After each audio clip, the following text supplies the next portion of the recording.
اللہ تعالیٰ نے انسان کو بنایا ہے اور انسان بھولتا بار بار ہے اور خطائیں بھی بار بار کرتا ہے۔ بے شک کوئی شک نہیں اس میں۔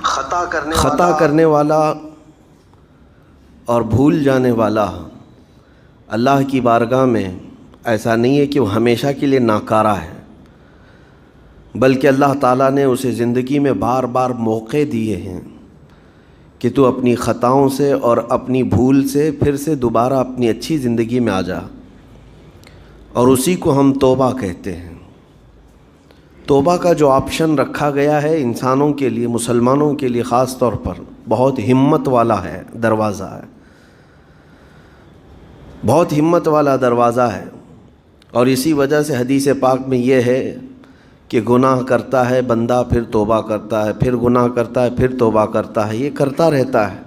فرشتے اللہ کی بارگاہ میں عرض کرتے ہیں کہ مولا یہ تو بار بار وہی کرتا ہے، پھر توبہ کرتا ہے۔ اگر ہمارے ساتھ کوئی غلطی ایک بار دو بار کر دے، تیسری بار تو ہم اسے چھوڑیں گے بھی نہیں۔ بے شک نہیں چھوڑتے۔ انسانوں کی طبیعت تو یہی ہے، لیکن بندہ جب بار بار ایک خطا کرتا ہے اور پھر توبہ کرتا ہے، پھر خطا پھر توبہ، تو فرشتے جب اللہ کی بارگاہ میں یہ عرض کرتے ہیں کہ مولا یہ ہر بار یہی کرتا ہے، تو جانتے ہیں پروردگار عالم کیا فرماتا ہے؟ ارشاد فرماتا ہے اے میرے فرشتوں، میرا بندہ مجھے رحمان سمجھتا ہے، اس لیے بار بار توبہ کرتا ہے۔ مجھے وہ ارحم الراحمین سمجھتا ہے، ورنہ کون بار بار اللہ تبارک و تعالیٰ کی بارگاہ میں دروازہ کھٹکھٹاتا؟ تو رب تبارک و تعالیٰ ارحم الراحمین ہے، یہ تصور ہر مسلمان کے ذہن میں ہے، اس کی وجہ سے وہ کبھی مایوس نہیں ہوتا۔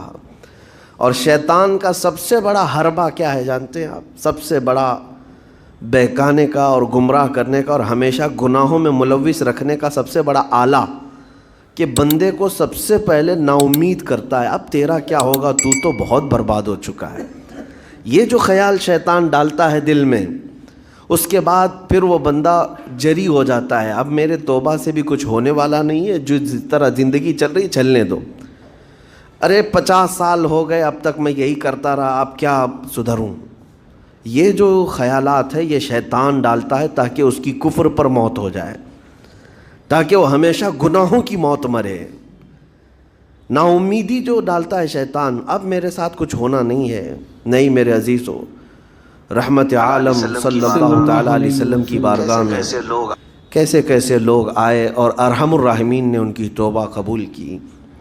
آپ کو ایک بات میں بتاؤں، سیدنا عمر ابن خطاب رضی اللہ تعالیٰ عنہ کا دور ہے۔ مثنوی شریف میں مولانا روم فرماتے ہیں، جنت البقیع آپ نے سنا ہوگا، قبرستان مدینے کا، مدینے کے قبرستان میں رات کے وقت ایک بوڑھا آدمی 80 سال کا جو بانسری بجاتا تھا اور اسی سے پیسہ کماتا تھا، اس کی بانسری میں بڑی اچھی لے تھی، بڑی سر اچھی تھی، لوگ سنتے تھے اور پیسے دیتے تھے، لیکن بڑھاپے میں جب سانس پھولنے لگ جاتی ہے، ہانپنے لگ جاتا ہے، سانس نہیں ٹھہرتی، تو بانسری کیسے بجتی؟ اس کی لے ٹوٹ جاتی، لہجے بدل جاتے۔ بوڑھا آدمی، اب اس کی بانسری سننے کو کوئی آتا نہیں تھا اور پیسے ملتے نہیں تھے، تھک ہار کر کے وہ آیا، رات کا وقت تھا، جنت البقیع قبرستان میں، 80 سال کی عمر کا ہو گیا، اس نے بانسری توڑ دی، کہا زندگی بھر جس چیز سے میں کماتا تھا اب میری سانسوں نے جواب دے دیا، جسم پھولنے لگا ہے، سانس زیادہ آنے لگ گئی ہے، اب میرا کھانا پینا کیسا چلے گا؟ خیر ارحم الراحمین ہوں تو تیرا ہی بندہ، میرے اہل و عیال نہیں، میرے رشتہ دار نہیں، مجھے اگر تو بھوکا مارنا ہے تو اسی قبرستان میں مار دے، یا اگر میری زندگی باقی ہے تو میرے رزق کا انتظام کر دے۔ وہ رو رہا تھا 80 سال کی عمر میں۔ جب بندہ لاچار و مجبور ہوتا ہے تو پروردگار کو ہی یاد کرتا ہے۔ جانتے ہیں عمر ابن خطاب رضی اللہ تعالیٰ عنہ امیر المومنین مسجد نبوی میں تھے اور ان کی آنکھ لگی تھی، خواب میں رسول پاک صلی اللہ تعالیٰ علیہ وسلم تشریف لائے، کہا عمر اللہ کا حکم ہے جنت البقیع میں جاؤ، ایک بھوکا آدمی کھڑا ہے، اپنے گھر سے کھانا لے جاؤ اور اس کی ضرورت کا انتظام کرو۔ نیند کھلی تو آپ نے دیکھا اللہ کے حبیب صلی اللہ علیہ وسلم کی طرف سے حکم آیا اور رب ذوالجلال کا حکم ہے. گھر سے عمدہ کھانا لیا تو شادان لے کر کے کچھ مال و متاع بھی لے کر قبرستان میں گئے. ڈھونڈا کون ہے یہاں پر, تو دیکھا کہ ایک ہانپتا کانپتا ہوا 80 سال کا بوڑھا روتا ہوا نظر آیا. امیر المومنین اپنے ہاتھ میں توشادان لے کر اس کے قریب گئے. کہا تو بھوکا ہے؟ کہا ہاں بھوکا ہوں. بیٹھ چل میں تجھے کھلاتا ہوں. دسترخوان بچھا کر اسے اپنے ہاتھوں سے کھلایا اور اسے اپنی ضرورت کے مطابق جو ضروریات تھیں اس کی ضرورت کے مطابق وہ ساری چیزیں دی. وہ بوڑھا پوچھتا ہے آپ کون ہیں؟ حضرت عمر فاروق نے کہا میں عمر ابن خطاب ہوں. وہ ڈر گیا. حضرت عمر سے کون نہیں ڈرتا تھا کہ کہیں یہ کھلا پلا کر کے مجھے کوڑے نہ ماریں کہ زندگی بھر بانسری بجانے والا آج پکڑا گیا ہے, ہاں آج مجھے یہ سزا نہ دے دے. وہ کانپنے لگا. کہا کہ آپ یہاں کیسے؟ حضرت امیر المومنین کہتے ہیں میں خود نہیں آیا, مجھے اللہ کے رسول نے بھیجا اور رب تبارک و تعالیٰ کا حکم آیا تھا کہ تو بھوکا ہے اور تو نے رزق مانگا ہے اور مجھے تیرے رزق دے کر کے بھیجا گیا ہے. وہ چیخ مار کر کے گر پڑا زمین پر اور رونے لگا اپنے ہاتھ پھیلا کر. کہا سچ فرمایا مولا تو ارحم الراحمین ہے. 80 سال تجھ سے دور بھاگتا رہا, ایک بار کیا تجھے میں نے پکارا, تو نے وقت کے امیر المومنین کو کھانا دے کر بھیج دیا. اللہ رب العزت کی بارگاہ میں نا امیدی اور مایوسی جو شیطان لاتا ہے اس سے بندے بھٹک جاتے ہیں, بہک جاتے ہیں, انہیں توبہ کی توفیق بھی نہیں ملتی. اسی لیے میرا مولا فرماتا انا عند ظن عبدی بی. رب تعالیٰ فرماتا میرا بندہ میرے بارے میں جیسا گمان کرتا ہے میں اس کے ساتھ ویسا سلوک کرتا ہوں. تم کیا گمان کرتے ہو؟ وہ سخت پکڑ کرے گا, ابھی مار ڈالے گا. وہ غفار ہے, قہار ہے, جبار ہے, لیکن ساتھ میں وہ ستار بھی ہے, وہ رحمان بھی ہے, رحیم بھی ہے. اگر رب تبارک و تعالیٰ ہر چیز پر پکڑ کرتا تو ہمارا تو جینا ہی نہیں تھا. یہاں پر اتنے گناہ ہو چکے. اور وہ رب تعالیٰ فرماتا وسعت رحمتی کل شیء, میری رحمت نے ہر چیز کو گھیر رکھا ہے. اللہ رب العزت بندوں کو معاف کرنے کا اظہار زیادہ فرماتا ہے. اور جانتے ہیں آپ گناہ جب عام ہوتے ہیں, میں آپ کو اپنے گھر کی بات بتا دوں. میرے گھر میں آپ 4 دن کے مہمان بن کر کے آئے ہیں. کبھی میری کھڑکی توڑ رہے ہیں, کبھی دروازہ توڑ رہے ہیں, کبھی ہمارے گھر کے برتن پٹک رہے ہیں, کبھی فرشی اکھاڑ رہے ہیں. کب تک برداشت کروں گا؟ آپ کو نکال کر باہر کر دیں گے. یہ مہمان نہیں, یہ بلا ہو گئی, یہ گھر سارا اجاڑ رہا ہے. ایک چیز پر چھوڑ دیا جائے, 2 چیز پر چھوڑ دیا جائے, یہ انسانوں کی فطرت ہے, انسانوں کی فطرت. لیکن رب کائنات اپنی کائنات میں ہم بندوں کو اتارا ہے, ہم نے کیا نہیں بگاڑا؟ اپنے گناہوں سے اس کی زمین کو لال کر دیا. ہاں اس کی نافرمانی سے ہم نے اس کائنات کے رنگ کو بدل دیا. کھلے عام گناہ, ننگا پن, بے حیائی, عیاشی, سب کچھ ہوتا رہا. اس کی کائنات ہے, اس کی زمین ہے, اس کی سلطنت ہے.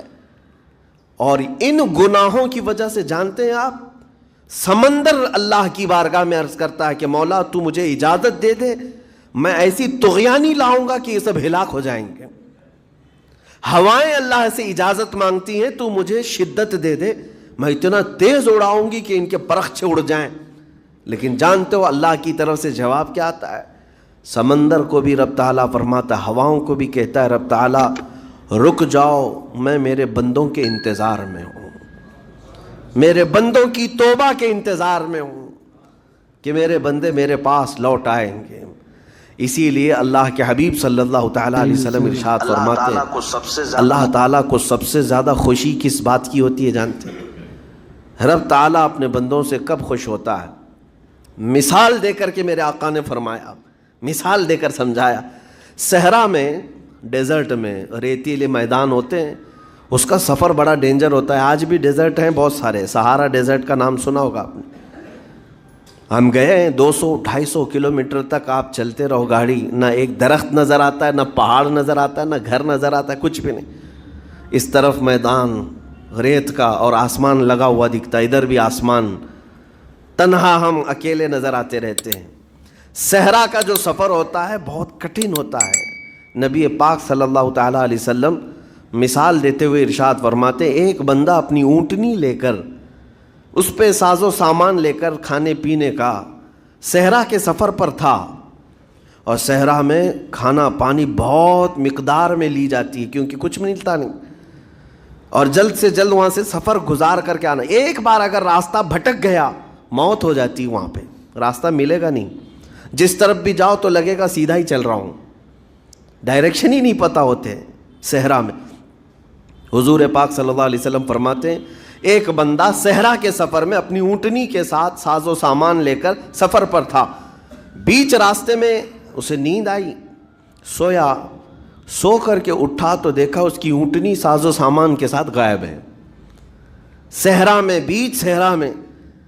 اب جو سواری تھی وہ غائب ہے, کھانا پانی تھا وہ غائب ہے, کچھ نہیں ہے ساتھ میں.